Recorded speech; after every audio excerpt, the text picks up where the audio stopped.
Un saludo a todos, que el Señor les bendiga, les guarde. Quiero también saludar a las personas que se conectan a ver este video por redes sociales. Hemos decidido empezar una serie de enseñanzas para conocer un poco más la raíz de la cultura hebrea, la raíz de nuestra fe, la raíz de aquel libro precioso el cual estamos nosotros constantemente leyendo y también enfocando en diferentes áreas de nuestra vida. Vamos a comenzar con una enseñanza acerca de Jesús, un misterio revelado. Quiero dar un minuto más porque hay algunas personas que se están conectando en este momento. Un saludo a todos los que están ahorita. Muchas bendiciones. Y vamos a tomar solamente unos 30 a 40 minutos. Este estudio o esta enseñanza comprende de dos partes. Hoy vamos a ver solamente la primera parte y vamos a ver si el sábado, el próximo Shabbat, vemos la segunda parte de esta enseñanza. Vamos aquí, un secreto que ha sido revelado, Jesús. Quiero comenzar por una parte bastante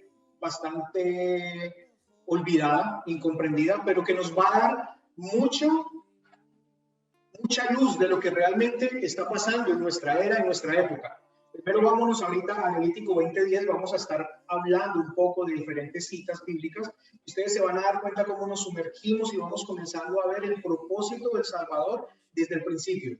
Dice, si un hombre cometiere adulterio con la mujer de su prójimo, el adúltero y la adúltera indefectiblemente serán muertos. Estamos hablando de la ley de adulterio para poder entender lo que más adelante viene. Aquí nos dice que si un hombre comete adulterio con una mujer, los dos deberán morir. Pero ¿qué dice Deuteronomio 24:4? Nos dice, al primer marido que la despidió, aquí estamos hablando de la ley de divorcio, al primer marido que la despidió, no les permitido tomarla nuevamente como mujer. ¿Por qué ha sido menospreciada? Pues esto es abominación ante el Señor. No traerás pecado sobre la tierra que el Señor tu Dios te da por heredad. ¿Qué es lo que realmente nos está diciendo? Cuando un hombre le da carta de divorcio a una mujer, se divorcia, la echa como su esposa, ni siquiera ese mismo hombre puede volverse a casar con ella, porque entraría en pecado. ¿Bien? Ezequiel 36, del 17 al 19 nos dice, hijo de hombre, mientras la casa de Israel moraba en su tierra, la contaminó con sus caminos y con sus obras, como inmundicia delictuosa fue su camino delante de mí. Y derramaré mi ira sobre ellos por la sangre que derramaron sobre la tierra, porque con sus ídolos la contaminaron. La esparcí por las naciones y fueron dispersados por la tierra, conforme a sus caminos y conforme a sus obras les juzgué. Está diciendo aquel pueblo Israel se fue tras dioses ajenos, simplemente los va a dispersar. Esa es la casa de Israel, las 10 casas que están comprendidas en el reino del norte. Ezequiel 36:19 que nos dice, los esparcí entre las naciones y fueron dispersados por las tierras, conforme a sus caminos y sus obras los juzgué. Y simplemente dice, yo los esparcí, los eché por todas las naciones. ¿A quién volvemos a hacer énfasis en eso? A la casa de Israel, que se les llama también las ovejas de la casa de Israel. Seguimos leyendo Ezequiel 37:21, dice, y diles, así dice el Señor Dios, de aquí tomaré a los hijos de Israel de entre las naciones a donde han ido, los recogeré de todas partes y los traeré a su propia tierra. Lo que esta historia, porque es una historia que es demasiado larga y tendríamos que tener un estudio específicamente para verla, por eso estamos solamente mirando desde una parte, es una vista panorámica de lo que está sucediendo en esta historia. Aquel que es el esposo tiene a su esposa que se llama Israel. Israel se va tras dioses ajenos y el esposo lleno digamos así, no se agradó de lo que hizo su esposa, se fue tras dioses ajenos, le dio una carta de divorcio y la esparció entre las naciones. Pero después de esparcirla dentro de las naciones, le dice que él mismo la traerá. Aquí dice, he aquí tomaré a los hijos de Israel de entre las naciones a donde han ido, Los recogeré de todas partes y los traeré a su propia tierra. Eso es lo que nos está diciendo. Los esparcí, pero yo mismo los volveré a traer. Yo mismo reuniré el remanente de mis ovejas de todas las tierras a donde las he echado y las haré volver a sus pastos y crecerán y se multiplicarán. Estamos viendo que también hay una promesa de nuestro Padre de que no importa que nos haya echado entre las naciones, Él mismo nos va a recoger. ¿Qué dice Isaías 54 del 5 al 7?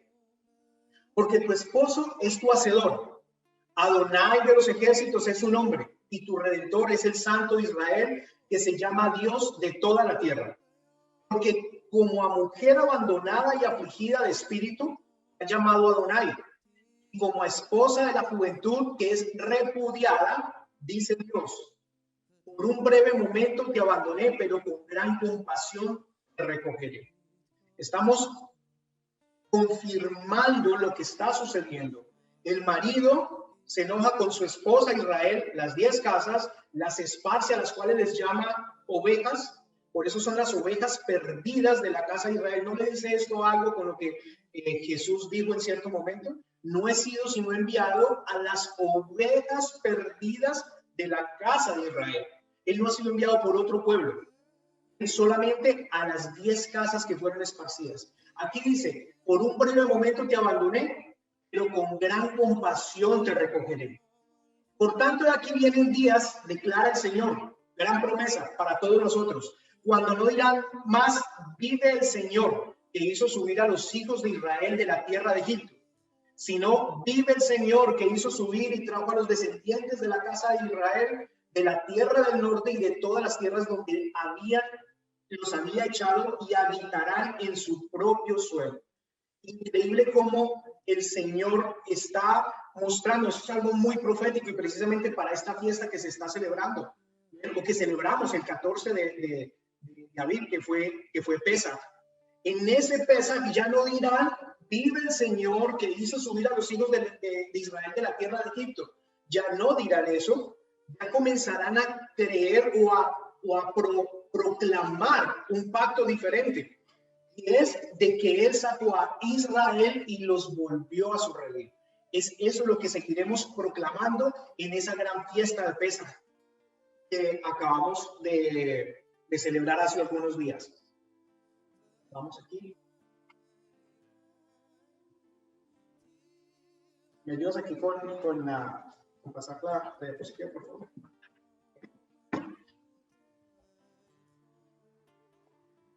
Ok. Ezequiel 34:8 dice, porque así dicho Adonai el Señor, y aquí yo mismo iré a buscar mis ovejas. Él no está enviando a nadie, él mismo vendrá a buscar las ovejas y las reconoceré, como reconoce su rebaño el pastor el día en que está en medio de sus ovejas esparcidas. Así reconoceré mis ovejas y las libraré de todos los lugares que fueron esparcidas, el día del nublado y la oscuridad. Y yo las sacaré de los pueblos y las juntaré de las tierras, las traeré a su propia tierra y las apacentaré en los montes de Israel, por las riberas y en todos los lugares habitados del país. Eso está haciendo el Señor, está simplemente prometiendo y nos está recordando que Él mismo vendrá por ellos. Pero ¿qué nos dice Isaías 52:6? Y ahora, ¿qué hago aquí? Dice Adonai, el propio Dios está hablando, ya que mi pueblo es llevado injustamente, y los que en él se enseñorean, ¿quiénes se enseñorean del pueblo? La clase religiosa, de eso específicamente está hablando. Los que en él se enseñorean lo hacen aullar, dice Adonai, continuamente es blasfemado mi nombre todo el día. Por tanto, mi pueblo sabrá mi nombre por esta causa en aquel día, porque yo mismo que hablo, he aquí estaré presente.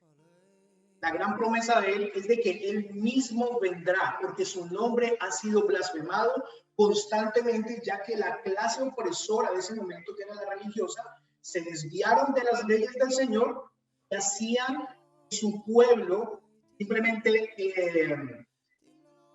blasfemaran el nombre del Creador todo el día. Jeremías 3:12, ve y clama estas palabras hacia el norte y di, vuélvete, oh rebelde Israel, dice Adonai, no haré caer mi ira sobre ti porque misericordioso soy yo, dice Adonai, no guardaré para siempre el enojo. Pero hay un gran problema aquí. Es de que hay algo que no deja que el esposo vuelva a su esposa. Será que el hacedor de maravillas, pero también el hacedor de las leyes, él mismo puso, ¿podría él también quebrantar alguna ley? Impedimento del esposo, y es la ley del repudio. ¿Cuál es esta ley? Ya lo habíamos leído, pero lo vamos a ver en Mateo 5, 31, 32. También se dijo, cualquiera que repudie a su mujer, que le dé carta de divorcio. Pero yo os digo que todo el que se divorcia de su mujer, a no ser por causa de infidelidad, la hace cometer adulterio, y cualquiera que se casa con una mujer divorciada también comete adulterio. Lo que nos está diciendo es de que toda mujer que es repudiada no se puede volver a casar. ¿Dónde lo podemos ver? Romanos 7, del 1 al 4. ¿Acaso ignoráis, hermanos? Pues hablo con los que conocen la ley. Aquí está hablando con los que conocen los 5 primeros libros, los que lo han escuchado, los que lo han estudiado. Que la ley se enseñorea del hombre. ¿De qué ley está hablando aquí? De la ley del divorcio, porque hay varias leyes dentro de la palabra. La ley de Elohim, la ley del pecado, la ley de la carne. Aquí estamos hablando de la ley del divorcio. Entonces, dice, la ley se enseñorea del hombre entre tanto que éste vive. ¿Qué quiere decir? Aquí ya lo explica, porque la mujer casada está sujeta por la ley al marido mientras su marido vive. Pero si el marido muere, ella queda libre de la ley del marido.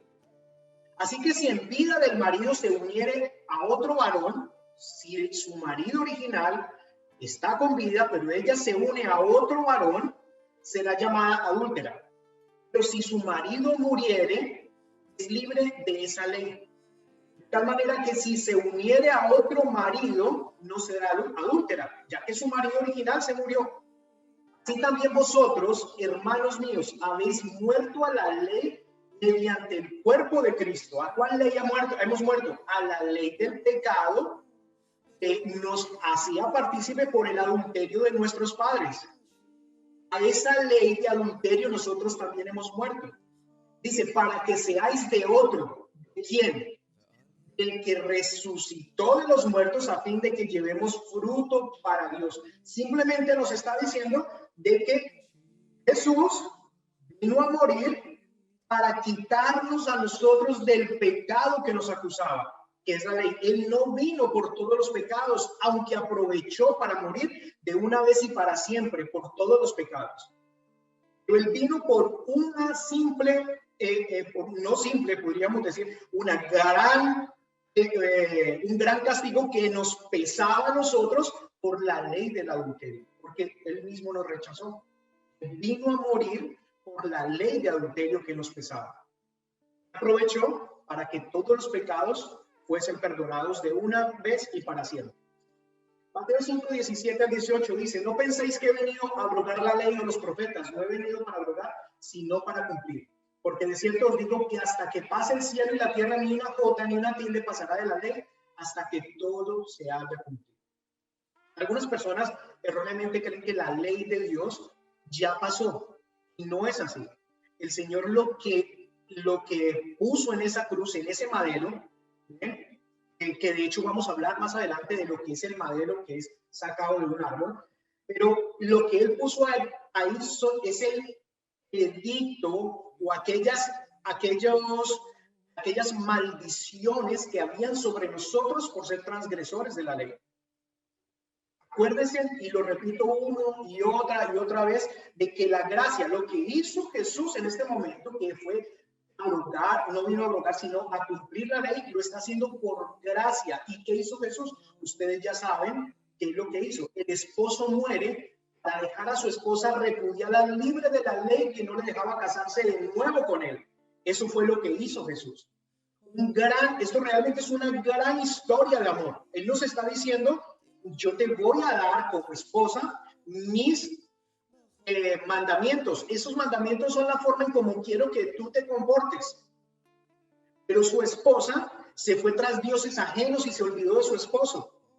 Él le dio carta de divorcio. Después de darle carta de divorcio y ver de que la había dispersado, le dijo, ¿sabes qué? Te amo tanto que yo mismo te voy a recoger. Pero para recogerte, no puedo recogerte y abrogar la ley y romper la ley. Yo tengo que cumplirla. Por tanto, tengo que morir como tu esposo para que quedes libre de la maldición de la ley de divorcio. Voy a resucitar para que te enamores de mí. Esa es prácticamente toda la historia de la Biblia como la conocemos nosotros.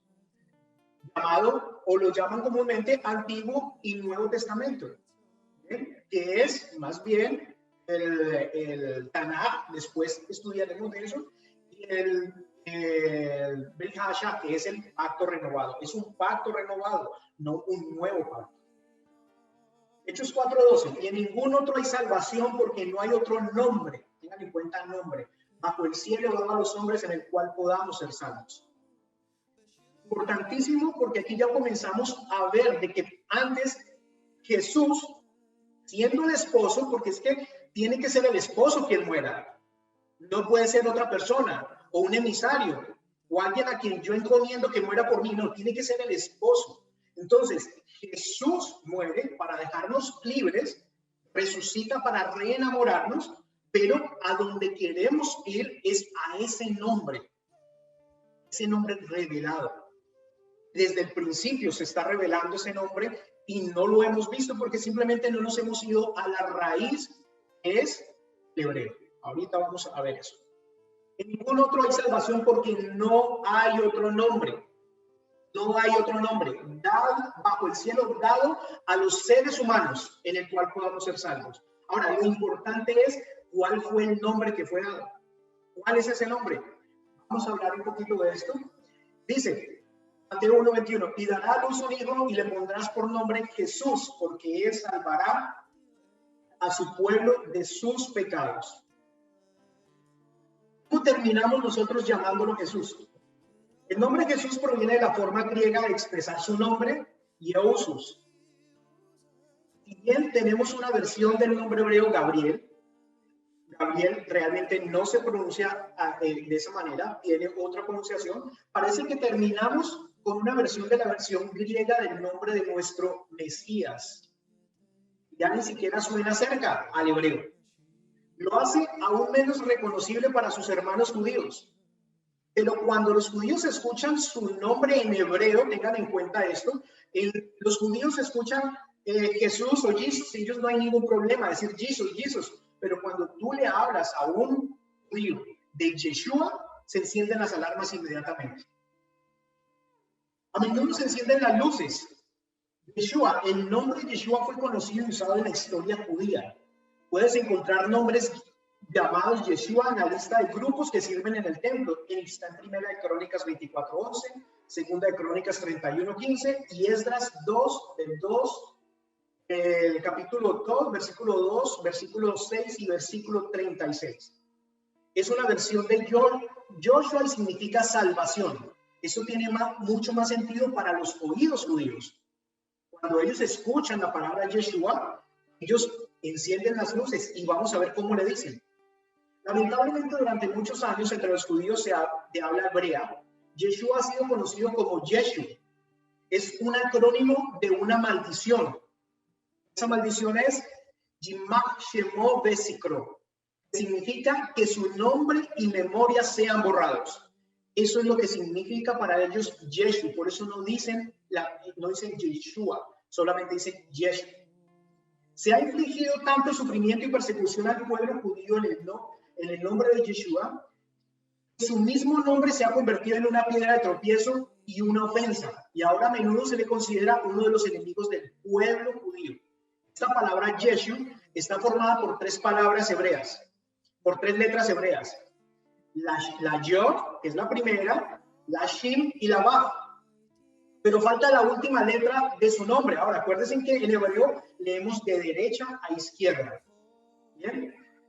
La última letra de su nombre, el sonido es A. Esta última letra se le llama Ayin. Y que curiosamente significa ojo. La letra, cada una de las letras en el paleo, como fue escrito al principio, tienen un significado, cada una de las letras. Esta significa ojo. Es casi como sin el ayin no se pudiese ver. Pero cuando se agrega el ayin da vista a los ciegos, cuando se le agrega la in al Yeshu. En cualquier momento ellos verán. Acuérdense que ellos tienen los ojos cerrados, solamente ven a Yeshu. Llegará el momento donde ese Jesús, ese Yeshua, les mostrará la importancia de la in y podrán ellos ver. ¿Cuánto va a suceder eso? Ahora, ¿qué ha pasado con el nombre griego? Porque vimos que el nombre griego era Iosus. ¿Qué pasó con el nombre griego y por qué? ¿A dónde llegamos con este nombre hasta Jesús? La J fue la última letra que se incorporó al alfabeto latino moderno por parte de Pierre de la Gamine. Esta persona que vivió entre 1515 y 1572, para distinguirla, lo que hizo fue inventarla para distinguirla del valor fonético que había desarrollado la I en las lenguas romances. El nombre J proviene del latín iota, que es el nombre de la letra griega de la que procede, la cual tenía el sonido de una I larga, diferente a la ipsilon, que tenía un sonido de una I demasiado breve. Una era I larga y la otra era I. Pero esta persona le cambia y le da una connotación o un sonido diferente, y es la J. Acuérdense, él vivió entre 1515 y 1572, quiere decir que esa J no tiene más de 500 años entre nosotros. En Grecia, los nombres tenían ciertas reglas. Aquel nombre que finalizara en vocal era un nombre femenino. Por eso los griegos decidieron llamarle Iosus o Iesus. Por otro lado, si en latín la letra J no tiene más de 400 años, entonces el nombre de Jesús es un nombre relativamente nuevo. Porque la J es nueva en nuestro idioma. Y eso usted lo puede ver en Wikipedia, lo puede ver en cualquier biblioteca online. Mire la historia de la J y se va a dar cuenta de que no existía antes del 1515. En la versión King James Version, la Biblia, la versión King James Version de 1611, se le sigue llamando por el nombre Iosus. Ahí se le sigue colocando el nombre griego. Es importante saber cuál es el nombre original. En varias culturas, el nombre dado a uno de sus integrantes tiene significado. En la cultura hebrea no solo tiene significado, también tiene un propósito. Abraham, el padre, es excelso. Eso es lo que significa Abraham, el padre es excelso. Pero Dios le cambió su nombre, le dio el nombre Abraham, que es padre de multitudes. Y aquí hay un dato curioso. Si usted ve cada vez que el Dios Todopoderoso cambiaba el nombre de algún profeta, él lo que hacía es tomar uno de esos 4 nombres de él, el Yud, Hei, Vav, Hei, de esas 4 letras, y se la ponía. Aquí se lo puso también a Abraham y quedó Abraham, cambiándole totalmente la connotación de una cosa es Padre excelso, otra es ser Padre de multitudes. Cosas muy diferentes. Cuando nos referimos a Abraham, lo hacemos sin la H, lo hacemos relatando la historia antes que Dios mismo hiciera un pacto con él. Pero cuando nosotros decimos Abraham, estamos citando el tiempo en el cual ya estaba en el pacto de Adonai. Eso es lo que sucede en los hebraísmos. ¿Es erróneo llamar al Salvador como Jesús? Muchas personas en raíces hebreas y que están estudiando la raíz hebrea de nuestras escrituras o las escrituras que el Señor nos dio, dicen de que no deberíamos decirle Yeshua, Jesús, perdón. Pero los que le hablan como Jesús dicen que no tendríamos que llamarle Yeshua. Vamos a ver, ¿es erróneo que lo llamemos Jesús? No se comete ningún error a llamarle Jesús, pero no estamos invocando el verdadero significado de lo que este nombre significa. El nombre de Salvador de Israel en su idioma original. ¿Cuál es ese significado? El significado es mucho más que salvación, y ahorita lo vamos a ver. ¿Qué significa el nombre de Yeshua? Es decir, no estamos llamándolo por el nombre dado a la humanidad y el cual encontramos salvación. María o a Miriam, es su nombre en hebreo, se le dio un nombre, digo, le pondrás por nombre, está el nombre, pero ¿en qué idioma estaba hablando el ángel? Primero, no pudo haber sido Jesús porque la J no existía en ese momento y no estaban hablando en latín, tampoco en griego, estaban hablando en hebreo. Entonces le dio un nombre en hebreo. Bien. Hechos 4:12. Importante que tengamos esto. Y en ningún otro hay salvación, porque no hay otro nombre bajo el cielo dado a los hombres en que podamos ser salvos. No es erróneo que le llamemos Jesús, que sabemos a quién nos referimos. Pero cuando le llamamos por su nombre original, vamos directamente al poder de ese nombre y estamos invocando el nombre sobre todo nombre. El nombre dado a los hombres. Colosenses 3:17, importante lo que dice, y todo lo que hagáis de palabra o de hecho, hacerlo todo en el nombre. ¿Cuál nombre? El nombre dado a los hombres. ¿Cuál fue? Yeshua. Así les guste a ustedes o no, los que están viendo también por este video por redes sociales, Yeshua es el nombre dado a los hombres. Jesús es el nombre como también le conocimos a ese Yeshua. No lo estoy desconociendo. Es un nombre que fue cambiando, pero que su significado no es el de Yeshua. Nosotros preferimos ya hablarle o llamarle como lo llamó su papá, su mamá, sus hermanos, los apóstoles y toda la comunidad judía en la cual él se movía. Todos le conocían como Yeshua, porque no existía el nombre Jesús ni Jesús aún. Ese es el nombre dado a los hombres, Yeshua. Pero ¿qué hay más allá o más profundo? Cuando comenzamos a estudiar la profundidad de ese nombre, nos da mucho más enseñanza que lo que solamente el nombre de Jesús nos podría dar. Vamos a ahondar un poquito en este tema. Datos arqueológicos, primero. Miremos si realmente se llamaba Jesús, se llamaba Yeshua o le llamaban Yeshua en los primeros siglos. El pueblo conocido como Susia se encuentra a pocos kilómetros al sur de la ciudad de Hebrón. El sitio fue excavado primero, después de la guerra de los 6 días, fue la primera vez que lo excavaron. Y se encontró una antigua sinagoga. Entre los años 1984 y 1987 se llevaron a cabo excavaciones más exhaustivas y se descubrieron muchos datos interesantes en el pueblo y en la sinagoga. Esta sinagoga que le voy a mostrar data del siglo III. Bien, es esa. Bueno, sin el techito. Colocaron el techo para poder seguir haciendo excavaciones, pero esa es una de 4 sinagogas que encontraron en ese lugar. Pero lo bonito de esto, lo interesante, es de que en el piso encontraron esto. Esa escritura que usted ve en hebreo en el piso dice, sea mencionado para bien el consolador Yeshua, el que testifica. ¿Les suena de algo? Los que han escuchado, los que han leído la Biblia, el consolador Yeshua, ¿verdad? Enviaré otro consolador. Después dice que donde estén 2 o 3 congregados en mi nombre, ahí estoy yo. Ese es Yeshua, el mismo consolador del que están hablando en esta sinagoga, y es del siglo III. ¿Y quién testifica? ¿Quién da testimonio por nosotros? Yeshua. Aquí está. Ahí está el nombre. Vamos a ver. Ahí está en rojo y lo voy a poner en rojo. Ahí está. ¿Ven? Las mismas letras de Yeshua. Voy a devolverlo un poquito para que vean toda la escritura. Casi que en la mitad es donde se encuentra. Y aquí.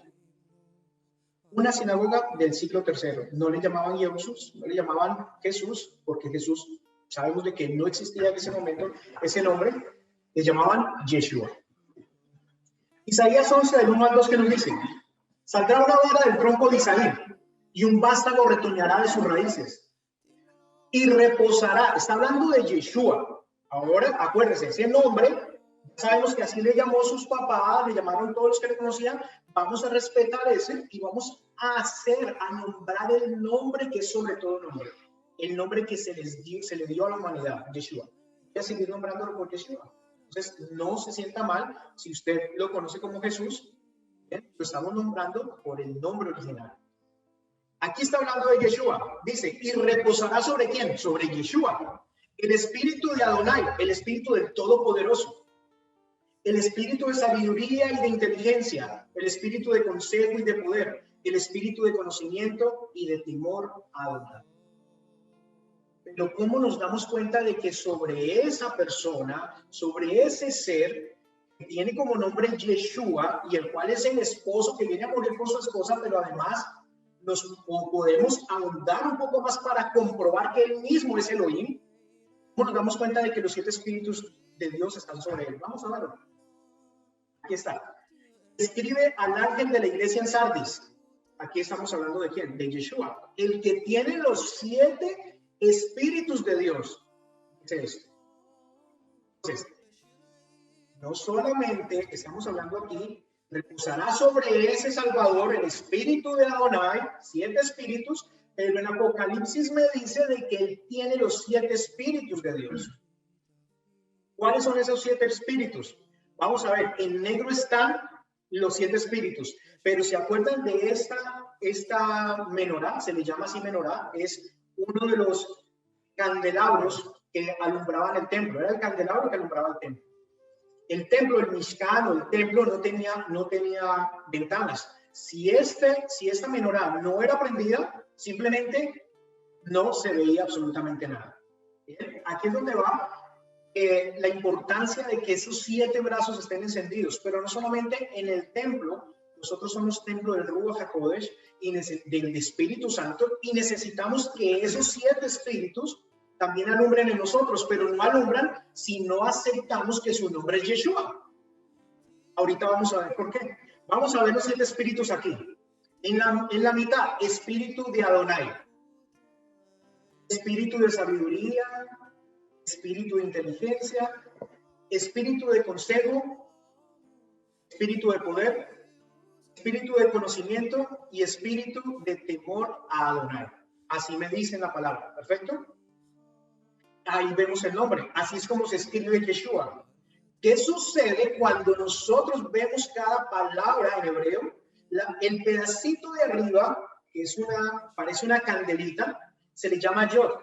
Y todas las letras en hebreo tienen esa yod. Todas las letras se caracterizan por tener siempre una yod. Ahorita con los diferentes fuentes de letras en hebreo, ustedes no la van a ver, pero se sabe que existe la yod, está implícita ahí en esa palabra. ¿Perfecto? Vamos a ver qué es lo que sucede. Vamos a sacar el espíritu de Adonai, espíritu de sabiduría, espíritu de inteligencia, espíritu de consejo, espíritu de poder y espíritu de temor de Adonai. Aquí vemos la importancia que es aceptar de que el nombre de nuestro Mesías es Yeshua. Si nosotros somos templo y la lámpara tiene que estar encendida, la única manera que puede estar encendida es que aceptemos de que nuestro Salvador tiene un nombre original y que le vamos a seguir nombrando por su verdadero nombre, que es Yeshua. De lo contrario, esta lámpara no va a estar encendida en nuestros corazones, no importa cuánto queramos, pero no va a estar encendida. En otro sentido, nuestro corazón no está circuncidado. ¿De qué? De aquellas enseñanzas que recibimos por parte de poderes políticos y que nos quisieron simplemente mostrar una forma diferente de ver a nuestro Mesías. ¿Quisieron hacernos daño? No lo sabemos, no podemos decir que sí, pero tampoco podemos decir que no. Más bien, volvámonos a las sendas antiguas, aquellas por las cuales caminó nuestro Salvador, y reconozcamos de que Él es nuestro Salvador, nuestro Yeshua. Significa Él salva. El propósito de este nombre, primero, demostrar que en Él están los 7 espíritus de Adonai. Y segundo, declarar su obra cada vez que lo nombramos, es decir, Él salva. Cada vez que tú digas Yeshua, estás diciendo Él salva, pero también estás nombrando los 7 espíritus de Adonai, solamente en el nombre de Yeshua. Pero va mucho más profundo aún. El nombre de Jesús no está mal pronunciado, pero hay un propósito por el cual su nombre original es Yeshua. Hay un propósito, y es a eso que hemos sido llamados, a averiguar cuál es ese propósito, pero también a cumplirlo. No es de la forma como nos gusta, es la forma en como Él nos lo ha mostrado. Es por eso importante que volvamos a esas raíces hebreas de la enseñanza cristiana nuestra. La raíz hebrea nos va a mostrar un sinnúmero de tesoros que hay escondidos. Es la única manera de poder verlos. Nosotros preferimos dirigirnos hacia Él por su propio nombre. Así estaremos aportando para la restauración de su nombre entre las naciones. Yeshua. Es ese verdadero nombre, el nombre sobre todo nombre, y en el cual no hay salvación en otro nombre, sino en Yeshua. ¿Okay? Yeshua es algo más que un nombre. Lo que vamos a ver. Yeshua en Apocalipsis 1:8 dice: yo soy el alfa y la omega, principio y fin. Dice el Señor, el que es, el que era y el que ha de venir, el Todopoderoso. Eso es lo que está diciendo aquí. Soy el alfa y la omega, el principio y el fin. Pero acordémonos que Yeshua no hablaba griego, hablaba hebreo. Lo que pasa es que se usa el griego para poder llevar el mensaje a las naciones o a las ovejas perdidas que fueron esparcidas, y el idioma que predominaba en aquel tiempo era el griego.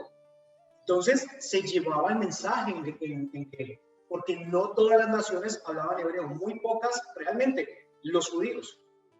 Es importante que ellos vieran la característica de Yeshua. Le están diciendo, miren, él es el alfa y la omega. Están usando dos símbolos del alfabeto o dos letras del alfabeto griego. Pero ¿qué pasa si nosotros hacemos lo mismo en hebreo?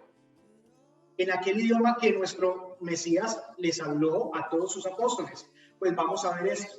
El primero y el último es el alfa y la omega.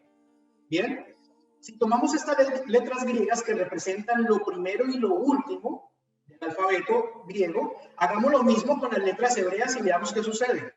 Estamos viendo de que es el alef y la taf, el primero y el último. Entonces en hebreo, Yeshua está diciendo: yo soy el alef y la taf, el primero y el último, en donde podemos ver y comprobar que Dios preparó nuestra redención desde el principio.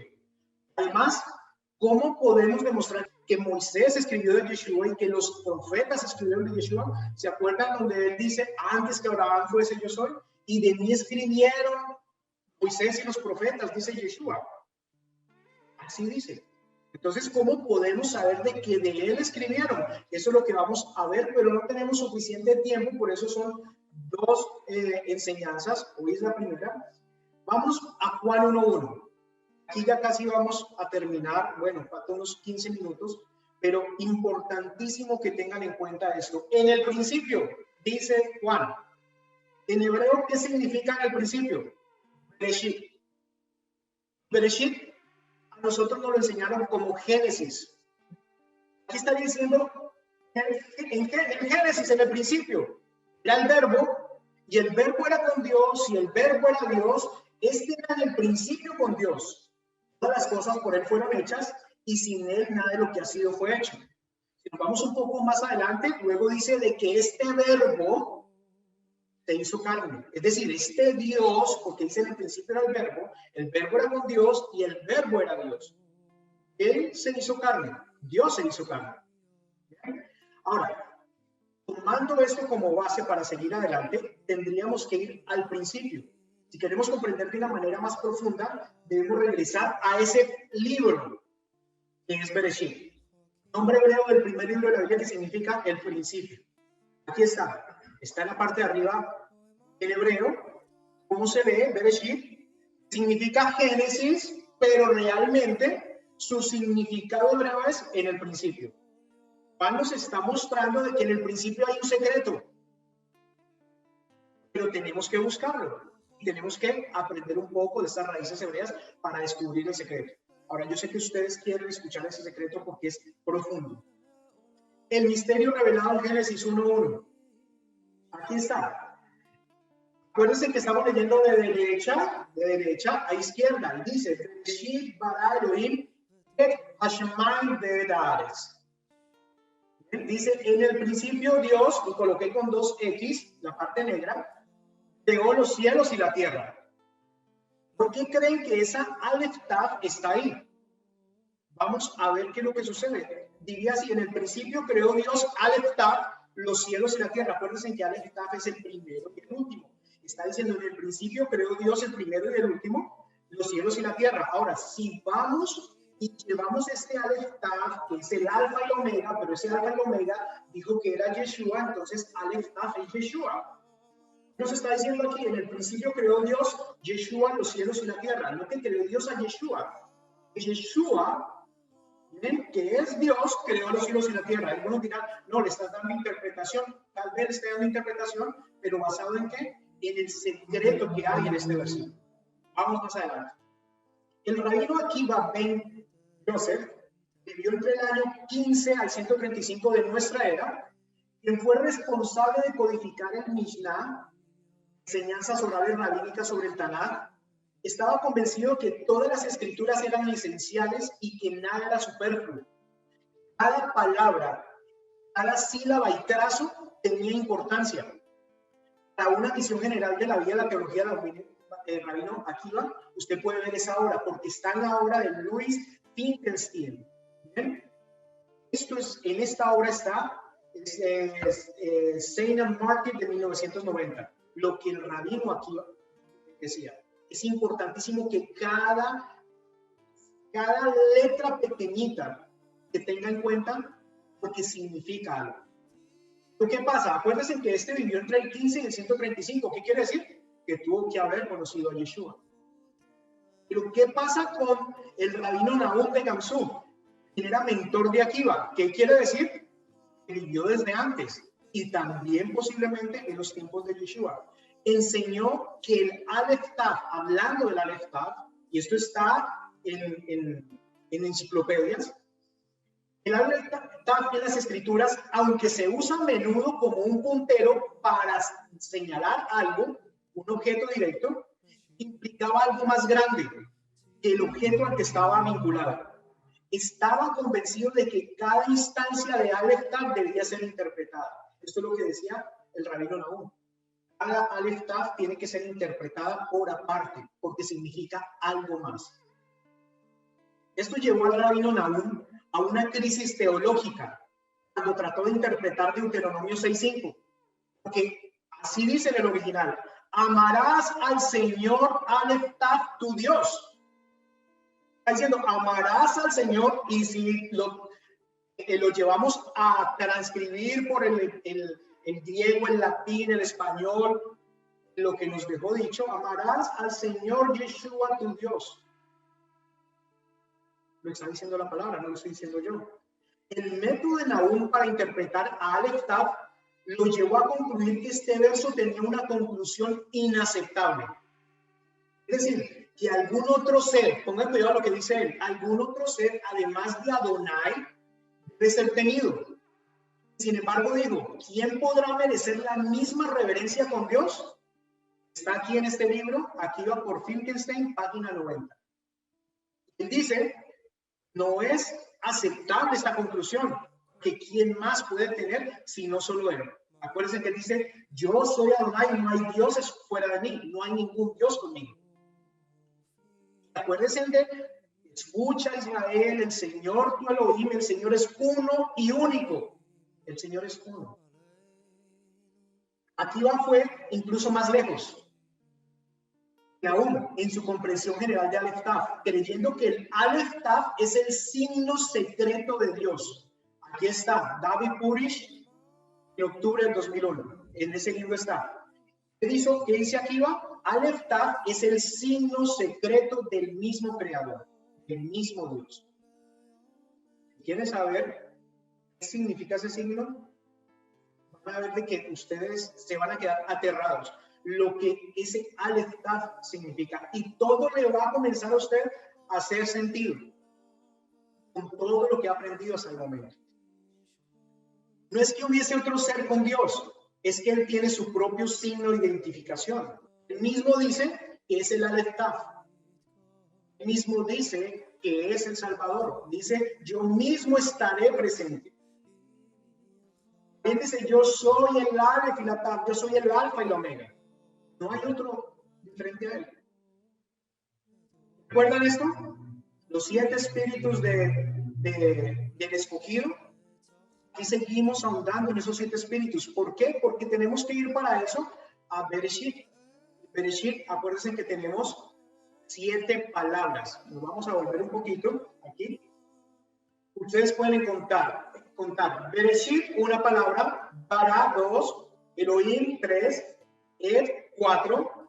Shammai, 5. Ved, 6. Y Aretz, 7. 7 palabras que nos va a dar a nosotros un gran significado, y están aquí. Vemos en la primera, de derecha a izquierda, Bereshit. El segundo, Bara. El tercero, Elohim. El de la mitad, ¿se acuerdan de cuál era el de la mitad? Nos devolvemos aquí. Espíritu de Adonai. El de la mitad, Ed.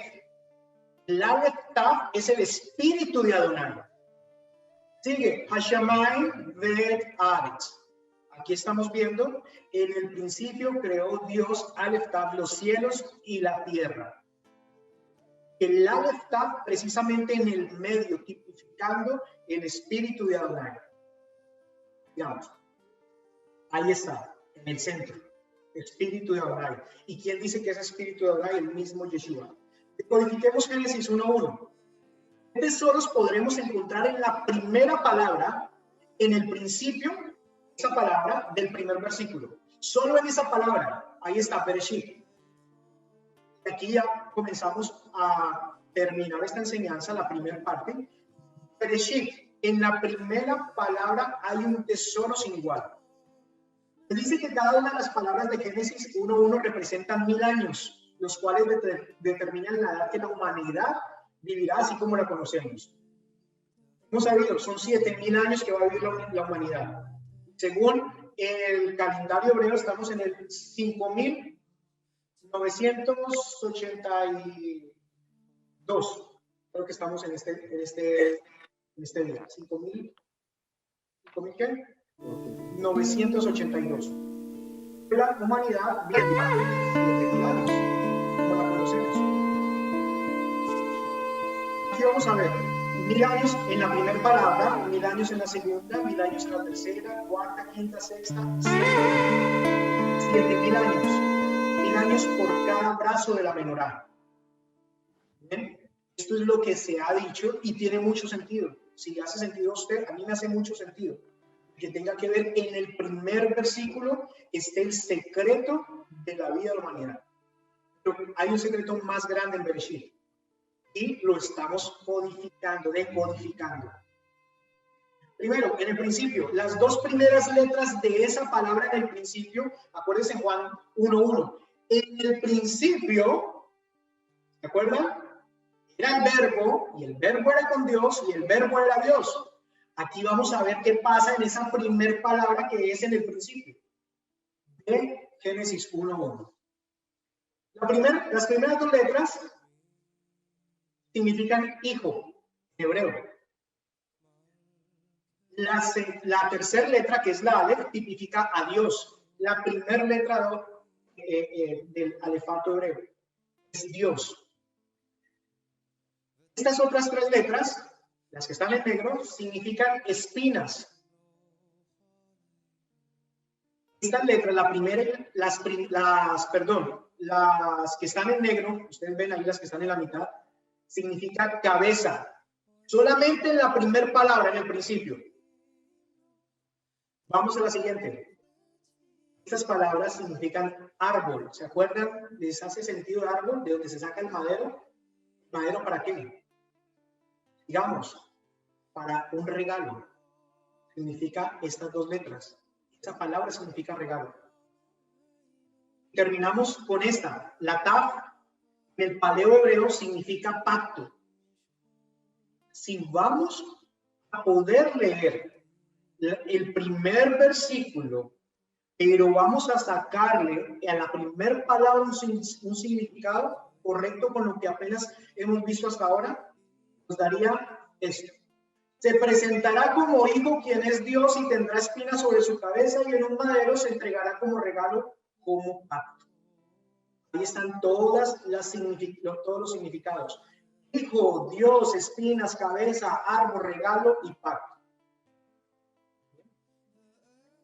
Aquí es donde termino, no quiero tomar mucho tiempo, pero quiero decirles a ustedes de que cuando nosotros comenzamos a aceptar de que hay enseñanzas más profundas de lo que nosotros hemos escuchado, pero para ello tenemos que desaprender las mentiras que hemos aprendido, otro, los cuentos que hemos escuchado, y comenzamos simplemente a notar ese cambio significativo que hay en nuestra vida cuando aceptamos de que Yeshua, Jesús, como muchos de ustedes lo conocen, es más simplemente un Salvador, es el mismo Dios. Pero más que el mismo Dios, nos está llamando a que le aceptemos como Él es. De aquí vienen otros secretos en Bereshit, lo vamos a ver en la próxima clase. Esos secretos van a quedar ustedes sorprendidos de lo que sucede con esos secretos. Lo que significa y cómo encontramos incluso el nombre de Yeshua en Génesis. En el primer capítulo, cómo encontramos el nombre de Yeshua. Eso lo vamos a ver en la próxima clase. Sin embargo, tengan en cuenta eso. Siempre se hacía algo desde antigüedad, y es de que cuando yo tenía un rabino, cuando yo aceptaba a un rabino, yo tenía que hacer algo en nombre de mi rabino, aceptando de que él podía interpretar la Torá y que todo lo que él dijera, yo lo iba a aceptar. Eso es un hebraísmo. Se conoce y siempre se ha hecho. ¿Y qué pasa? Si mi rabino, si yo tengo un rabino y yo acepto todo lo que él estudia y voy a repetir todo lo que él me está enseñando, yo tengo que hacer tevilá en nombre de él. Tevilá es un bautizo, en nombre del rabino. Cuando Yeshua cuando fue sumergido por Juan el Bautista, le conocemos como Juan el Bautista, él estaba cumpliendo la Torá y él estaba pasando de un estado a otro. ¿Qué es el bautizo? ¿Qué es tevilá? Pasar de un estado a otro. Y él estaba pasando de un estado común y corriente, siendo Dios igual, pero un estado de rabino, y por eso él sale y comienza a tomar o a buscar personas para que sean seguidores de él. Normalmente los rabinos toman o los rabinos escogen de una yeshiva o una escuela o estudiantes de la Torá para que sean seguidores de él. Él fue y escogió de lo más vil y menospreciado. Por eso cuando veía a Pedro pescando, le decía, sígueme. Pedro veía al rabino, le está diciendo, sígueme, te haré pescador de hombres. Y él decía, no tengo que pasar por una yeshiva o por una escuela, no tengo que estudiar por años la Torá para ser seguidor de él. Y él es un rabino, yo suelto todo y lo sigo. ¿No? Pero, ¿qué sucedía? Si se volvían seguidores de él, tenían que hacer tevilá en nombre de su rabino, en nombre de Yeshua. Así de que si tú aceptas la verdadera instrucción de Yeshua, tienes que seguir con un paso de fe, y es sumergirte en su nombre, en el nombre de tu rabino, de tu salvador, de tu rey, de tu esposo, Yeshua HaMashiach. Muchas gracias. Dios les bendiga y vamos a hacer una pequeña oración. Padre bueno, te damos gracias por tu amor y misericordia. Gracias porque tú, Señor, estás con nosotros, y en nosotros, Señor, tú pones el querer como el hacer. Tú pones, Señor, en nosotros palabra y también abres nuestro entendimiento para comprender tus escrituras. Te pedimos, Padre, de que nos ayudes. Nos ayudes a comprender las escrituras porque queremos conocerte más profundamente a ti. Porque eres nuestro Rey, nuestro Dios, eres nuestro Salvador. Gracias, Abacados. Gracias porque tú eres el Dios de Abraham, de Isaac y de Jacob. Gracias porque nos das esta herramienta que es la oración para comunicarnos contigo. Y tú nos has dicho de que todo lo que pidamos en el nombre del Salvador, del Rabino de Rabinos, del Rey de Reyes, tú lo harás. Así de que te damos gracias, Señor, y te pedimos de que sigas ayudándonos a comprender las Escrituras para conocerte más profundamente en el nombre de Yeshua HaMashiach. Amén.